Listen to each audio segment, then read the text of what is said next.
Hey guys, welcome to MSV channel. நான் உங்கள் விஸ்வநாதன். நம்ம இன்றைக்கி பார்க்கக்கூடியது என்னன்னு கேட்டிங்கன்னா, சைக்காலஜி படி இந்த 10 விஷயங்களை நீங்கள் யாருக்கிட்டேயுமே சொல்லாதீங்க. அப்படி சொன்னீங்க அப்படின்னா நடக்கக்கூடியதுக்கு இங்கே நான் பொறுப்பு கிடையாதுங்க. இது என்னென்ன நடக்கும் அப்படின்றத நான் ஒன் பை ஒன்னாக சொல்கிறேன், நீங்களே அண்டர்ஸ்டாண்ட் பண்ணிக்கோங்க.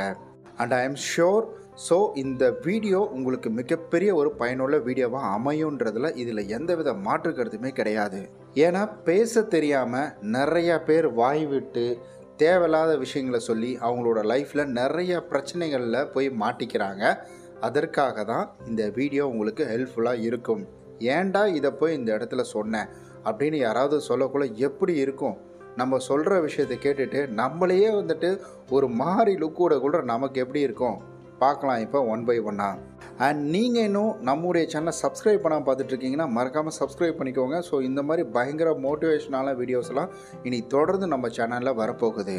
இதில் ஜீரோவிலேருந்து நம்ம ஆரம்பிக்கிறாங்க. ஜீரோ அப்படின்றது அட்வான்ஸ் தான். 10ல் முடிச்சிருவேன்லாம் நினைக்காதீங்க. ஜீரோ அப்படின்றது அட்வான்ஸ் தான். ஸோ இது நம்ம தெரிஞ்சிக்கக்கூடிய விஷயம் என்னென்னா, நம்மளை பற்றி எல்லாருக்குமே எல்லா விஷயமுமே தெரியணும் அப்படின்ற அவசியம் கிடையாது. இதை நம்ம முதல்ல தெரிஞ்சுக்கணும். முதல் விஷயம், யுவர் பாஸ்ட். நம்ம முடிஞ்சு போச்சு அப்படின்ற விஷயத்த நம்ம தோண்ட ஆரம்பிப்போம் பார்த்தீங்களா? அப்போ தான் பிரச்சனை அப்படின்றது பூதம் மாதிரி அந்த இடத்துல இருந்து கிளம்புங்க. என்ன முடிஞ்சு போச்சு, எதை நான் சொல்லக்கூடாது அப்படின்னு கேட்டிங்கன்னா, இப்போ நீங்கள் சொல்லக்கூடிய விஷயத்த உங்கள் ஆப்போசிட்டில் இருக்கிறவங்க எப்படி வேணால் எடுத்துக்கலாம். ஒருவேளை பாஸ்ட்டில் உங்களுக்கு நெகட்டிவான விஷயம் நடந்திருக்கு, நீங்கள் நெகட்டிவான விஷயத்த பண்ணியிருக்கீங்க அப்படின்னா, அதை இவங்க இப்போ இருக்கிற ஒருத்தர்கிட்ட நீங்கள் சொல்கிறீங்க பார்த்தீங்களா, அவங்க அதை பாசிட்டிவாக எடுத்துக்கலாம். சரி, ஓகே, அப்போ அவன் தப்பு பண்ணால் அதை மறைக்காமல் கூட நம்மகிட்ட சொல்கிறானே அப்படின்ற மாதிரி எடுத்துக்கலாம். அப்படி இல்லைன்னா என்ன திமிரு இருக்கும், அந்த மாதிரி ஒரு கேவலமான ஒரு வேலையை பார்த்துட்டு இவன் நம்மக்கிட்டேயே இதை சொல்கிறானே அப்படின்னு கூட எடுத்துக்கலாம். ஸோ 2 விதத்தில் எப்படி வேணால் எடுத்துக்கலாம். ஆனால் ஒரு கணிப்பின் படி, ஒரு ரிசர்ச்சின் படி என்ன சொல்கிறாங்கன்னா, 90% பீப்புள் நீங்கள் பாஸ்ட்டில் சொல்லக்கூடிய விஷயங்கள், அதாவது ஏதாவது ஒரு விஷயம் சொல்கிறீங்கன்னா அதை நெகட்டிவாக தான் யோசித்து பார்ப்பாங்களாம். ஒருவேளை இவன் நமக்கு இப்படி பண்ணிடுவானோ, அங்கே பண்ண மாதிரி, அதாவது அவங்களுக்கு பாஸ்ட்டில் பண்ண மாதிரி நமக்கு ஏதாவது இப்போ ப்ரெசென்ட்டில் பண்ணிடுவானோ அப்படின்லாம் யோசிப்பாங்களாம். 2வது விஷயம், உங்களுடைய ஸ்ட்ரென்த் அண்ட் வீக்னஸ், இதை யாருக்கிட்டையுமே பகிர்ந்துக்காதீங்க அப்படின்னு தாங்க சொல்லணும். ஏன்னா இதை வச்சு யார் வேணால் உங்கள்கிட்ட எப்படி வேணால் ப்ளே பண்ணலாம். இதை நல்ல விதமாகவும் ப்ளே பண்ணலாம் அல்லது கெட்ட விதமாகவும் ப்ளே பண்ணலாம். நம்ம ஆல்ரெடி முதல்லையே பார்த்துட்டோம், 90% நெகட்டிவாக தான் யோசிக்கிறாங்க அப்படின்றத. நீங்கள் ஏதாவது ஒரு ஃப்ரெண்ட்ஸ் குரூப்பில் நீங்கள் எடுத்துக்கிட்டிங்கன்னா, ஒருத்தருடைய வீக்னஸை வச்சு நிறைய பேர் கிண்டல் பண்ணுவாங்க. நீங்கள் அதை பார்த்துருக்கீங்களா? கண்டிப்பாக உங்களுடைய ஃப்ரெண்ட்ஸ் குரூப்பில் கூட நடந்திருக்கலாம். இல்லை ஏதாவது ஒரு ஃபேமிலி ஃபங்க்ஷனில் யாராவது ஒருத்தன் சிக்கிட்டாலே போதும், டே இவன் அன்றைக்கி என்ன தெரியுமா பண்ணான் அப்படின்றத ஆரம்பித்து இவன் என்னென்ன வீக்னஸாக இருக்கிறோனோ அது எல்லாத்தையும் சொல்லுவாங்க. நைட் இவன் பேண்ட்லேயே யூரின் போயிட்டான்டா, இவன் நாயை பார்த்தாலே பயந்துட்டு ஓடுறான்டா அப்படின்றதுல தொடங்கி உங்களுக்கு பிஸ்னஸ் வரைக்கும் உங்களை பாதிக்கும். உங்களுடைய ஸ்ட்ரென்த் எப்போவுமே ரகசியமாக தான் இருக்கணும். அதே போல் உங்களுடைய வீக்னஸும் உங்களுக்கு ரகசியமாக தான் இருக்கணும். ஸ்ட்ரென்த் என்னன்னு தெரிஞ்சிருச்சுன்னா அப்போ வீக்னஸை ஈஸியாக கண்டுபிடிச்சிட முடியும். 3வது விஷயம், மற்றவங்கள பற்றி நீங்கள் என்ன நினைக்கிறீங்க அப்படின்றத உங்கள் மனசுக்குள்ளேயே நீங்கள் வச்சுக்கோங்க. தயவு செய்து அதை நீங்கள் வேறு யாருக்கிட்டையும் ஷேர் பண்ணாதீங்க. ஒரு எடுத்துக்காட்டுக்கு சொல்லணும்னா, இவன் நல்ல டீம் லீடர் தான், ஆனால் இவனுக்குள்ளே பார்த்தீங்கன்னா அந்த ஈகோ இல்லைனா இவன் நல்ல சூப்பரான இன்னும் ஒரு டீம் லீடராக மாறிடுவான்டா அப்படின்ற மாதிரி உங்கள் ஆஃபீஸில் கொலிக்கிட்ட சொல்கிறீங்க. உங்கள் கொலிக்கு என்ன பண்ணுறாருன்னா, இதை நேராக எடுத்துகிட்டு போயிட்டு அப்படியே உங்களுடைய டீம் லீடர்கிட்ட இதை நீங்கள் எழுதி கொடுத்த மாதிரியே அவர்கிட்ட காமிப்பாரா அப்படின்னு கேட்டிங்கன்னா கிடையாதுங்க.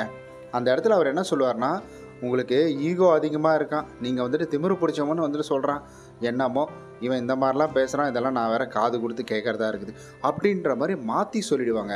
இல்லை ஒருவேளை இவங்க அந்த மாதிரி சொல்ல மாட்டாங்க, இவன்லாம் தங்கமானவன்பா என் ஃப்ரெண்டு அப்படிலாம் சொல்ல மாட்டான் அப்படின்னு நினச்சிங்கன்னா, நீங்கள் சொன்னீங்கல்ல இவர் கொஞ்சம் ஈகோ அதை மட்டும் கொஞ்சம் சரி பண்ணிட்டாருன்னா கொஞ்சம் சூப்பராக இருக்கும் அப்படின்னு சொல்லுவீங்கள்ல, அதை அவங்க எப்படி தெரியுமா சொல்லுவாங்க, உங்களுக்கு ஏதோ ஈகோ இருக்கான், அதை மட்டும் நீங்கள் சரி பண்ணிக்கிட்டீங்கன்னா நல்லா இருப்பீங்க அப்படின்ற மாதிரி எடுத்துகிட்டு போய் சொல்லுவாங்க. இதை எடுத்துக்கக்கூடியவர் நம்ம முதல்ல சொன்னோம், பாஸ்ட்டை பற்றி சொல்லக்குள்ள அவங்க எப்படி வேணால் எடுத்துக்கலாம் அப்படின்னு சொல்லிட்டு. இதை உங்களுடைய டீம் லீடர் எப்படி வேணால் எடுத்துக்கலாம். சரி, ஓகே, எதையும் உளறிட்டு போகிறான்னு எடுத்துக்கலாம், இல்லை என்னை பற்றி இவ்வளோ தூரம் திமிராக இவன் பேசுகிறானா அப்படின்னும் எடுத்துக்கலாம். மற்றவர்கள் பற்றிய ஒப்பீனியன் உங்களுக்கு ஏதாவது இருந்துச்சு அப்படின்னா அதை உங்கள் மனசுக்குள்ளேயே பெரிய திண்டுக்கல் போட்டு பூட்டி வச்சுருங்க. 4வது விஷயம், இது எல்லாமே வாய் சம்மந்தப்பட்டு தான் வருது. முதல்ல நம்ம வாய்க்கு போடணும் பூட்டு அப்படின்ற மாதிரி நம்ம வாய்க்கு தான் பெரிய திண்டுக்கல் பூட்டாக வாங்கி போடணும்னு நினைக்கிறேன். 4வது விஷயம் என்னென்னா, மற்றவங்கள பிடிக்கல அப்படின்னா தயவு செஞ்சு அதை வந்துட்டு ஷேர் பண்ணிடாதீங்க. ஏன்னா நம்ம பார்க்கக்கூடிய பார்வை அப்படின்றது எப்படி வேணால் இருக்கலாம். இப்போ நம்ம முதல்ல சொன்னோம் இல்லைங்களா, அதாவது நீங்கள் சொல்லக்கூடிய விஷயத்த ஒருத்தர் தப்பாக எடுத்துக்கலாம் அப்படின்றது. உங்களுக்கு பின்னாடி நடக்கக்கூடிய விஷயங்கள் அப்படின்றது தெரியாது. ஒருவேளை நீங்கள் பார்க்கக்கொள்கிற அந்த ஒரு நபர் சிரிச்சுக்கிட்டு இருக்கலாம், இல்லை வந்துட்டு கோபமாக முறைச்சிக்கிட்டு இருக்கலாம். அப்போ அவங்க வந்துட்டு நீங்கள் பார்க்கக்குள்ளெல்லாம் முறைச்சிக்கிட்டு இருக்கிறாங்க அப்படின்றதுக்காக அவங்கள கெட்டவங்கன்னு சொல்லிட முடியாது. நீங்கள் பார்க்கக்குள்ளெல்லாம் சிரிச்சுக்கிட்டே இருக்கிறாங்க அப்படின்றதுக்காக அவங்கள நல்லவங்கன்னு சொல்லிட முடியாது. இதை கொண்டு போய் நீங்கள் யார்கிட்டயாவது சொல்கிறீங்க அப்படின்னு வச்சுக்கோங்களேன். அப்போ நீங்கள் சொல்கிற ஆளை நீங்கள் சொல்கிற பர்சனுக்கு வந்துட்டு தெரியுது நல்லா. அப்போ அவர் என்ன சொல்லுவார்னா, டேய் அவனை பற்றி எனக்கு தெரியாது, நீ என்னடா அவனை பற்றி என்கிட்ட வந்து சொல்கிற அப்படின்னு சொல்கிறதுக்கான வாய்ப்புகள் இருக்குது. ஒரு நல்ல மனுஷனை தப்பாக சொல்கிறதுக்கான வாய்ப்புகளும் இருக்குது. ஒருத்தரை பற்றி ஒரு விஷயம் தெரியுது அப்படின்னா நம்ம முதல்ல சொன்ன மாதிரி உங்களுடைய மனசுக்குள்ளேயே வச்சுக்கோங்க. 5வது விஷயங்க, ஸோ இதை தான் நம்ம வந்துட்டு வாய் திறந்து சொல்லிடவே கூடாது. எனக்கெல்லாம் என்னப்பா ராஜா மாதிரி இருக்கிறேன், மாதம் 40,000 சம்பளம், ஜாலியாக இருக்குது அப்படின்ற மாதிரி வந்துட்டு யாருக்கிட்டையும் சொல்லவே கூடாதுங்க. முதல்ல வந்துட்டு நீங்கள் இந்த விஷயத்தை தான் சொல்லக்கூடாது. ஏன்னா சூழ்நிலைகள் அப்படின்றது நம்மளுடைய வாழ்க்கையில் எப்படி வேணால் மாறலாங்க. அதாவது இன்றைக்கி நம்ம நல்லா இருந்துகிட்டு இருக்கிறோம்னா நாளைக்கு வந்துட்டு வரக்கூடிய அந்த ஒரு 40,000 சம்பளம் அப்படின்றது வராமல் போகலாம். இல்லை அதற்கு தகுந்த செலவுகள் அப்படின்றது உங்களுடைய வாழ்க்கையில் வரலாம். அப்படி இருக்கிற பட்சத்தில் நீங்கள் உங்களால் இவ்வளோ சம்பாதிக்கிறீங்க அவ்வளோ சம்பாதிக்கிறீங்கன்னா உங்கள் மேலே வந்துட்டு ஒரு பொறாமை வர்றதுக்கு வாய்ப்புகள் அப்படின்றது நிறையா இருக்குது. இல்லை உங்கள் கிட்ட வந்துட்டு பணம் கேட்கறதுக்கான வாய்ப்புகள் அப்படின்றதும் நிறையா இருக்குது. இப்போ பணம் கேட்குறாங்கன்னா ஒரு ஆத்திர அவசரத்துக்கு கொடுத்து உதவுறது தான், அதில் எந்தவித தவறும் கிடையாது. ஆனால் பணம் கேட்டு அந்த நேரத்தில் உண்மையாலுமே உங்களுடைய சூழ்நிலை கொடுக்க முடியாமல் போயிடுச்சு அப்படின்னா அப்போ ஆப்போசிட்டில் இருக்கிறவங்க உங்களை பற்றி என்ன நினைப்பாங்க? என்கிட்ட அன்றைக்கி அவ்வளோ பணம் இருக்குது இவ்வளோ பணம் இருக்குதுன்னு சொல்லிட்டு இருந்தான், இன்றைக்கி நான் ஒரு 10,000 கேட்டேன் தரலன்ட்டான், மாதம் 40,000 50,000 சம்பாதிக்கிறேன்னு வேற சொல்கிறான், ஆனால் நம்ம கேட்டால் மட்டும் தரமாட்டேன்றான் அப்படின்ற மாதிரி உங்கள் மேலே தப்பான அபிப்பிராயம் அப்படின்றது வர்றதுக்கு நிறையா வாய்ப்புகள் இருக்குது. இது இந்த வழியில் மட்டும் இல்லைங்க, நிறையா வழிகளில் வர்றதுக்கான வாய்ப்புகள் அப்படின்றது இருக்குது. 6வது, உங்களுடைய வாழ்க்கையில் நடக்கக்கூடிய தனிப்பட்ட விஷயங்கள், அதாவது ப்ரைவசி, உங்களுடைய வந்துட்டு இல்லற வாழ்க்கை, இதை பற்றி யாருக்கிட்டேயுமே பகிர்ந்துக்காதீங்க அப்படின்னு தாங்க சொல்லணும்.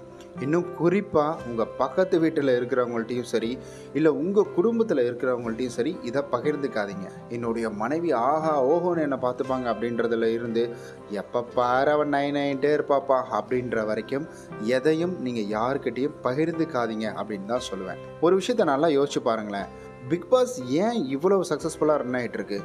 ஊர்கதை, இந்த ஊர்கதை, ஊர்கிழவி இதெல்லாம் வந்துட்டு பேசுகிறதுல ரொம்ப வந்துட்டு இன்ட்ரெஸ்டிங்காக இருக்குது.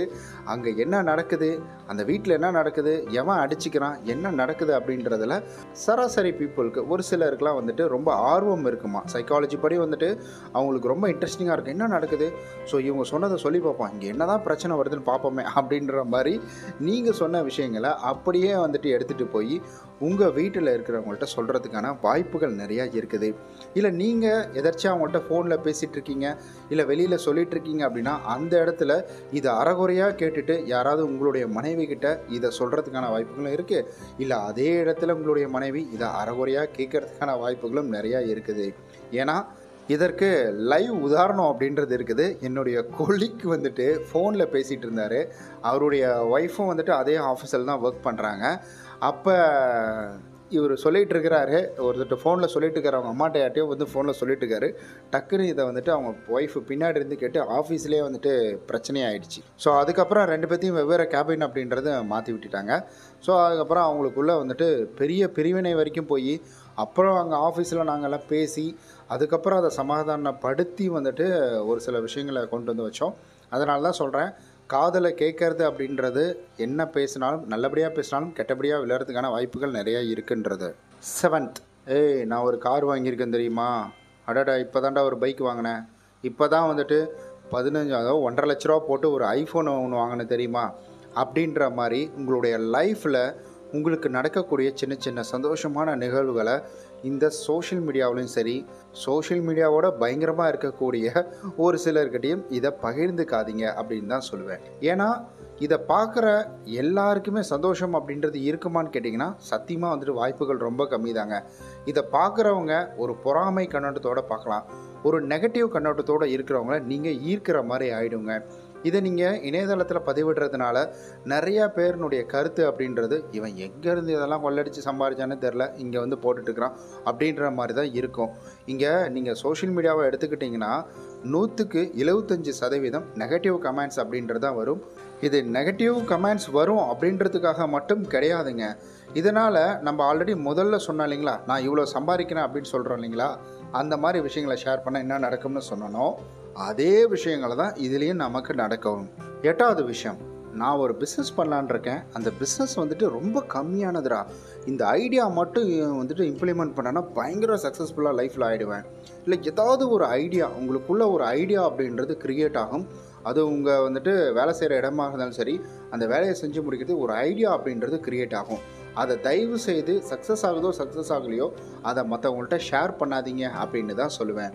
ஏன்னா இதை முக்கால்வாசி திருடி அவங்களதுன்னு சொல்லி அவங்க கொடுக்கறதுக்கான வாய்ப்புகள் நிறையா இருக்குது. அதே போல் இந்த மாதிரி வந்துட்டு நிறையா ஐடியாஸை திருடப்பட்டு நிறையா படங்கள் வந்துட்டு சக்கப்போடு போட்டிருக்குது.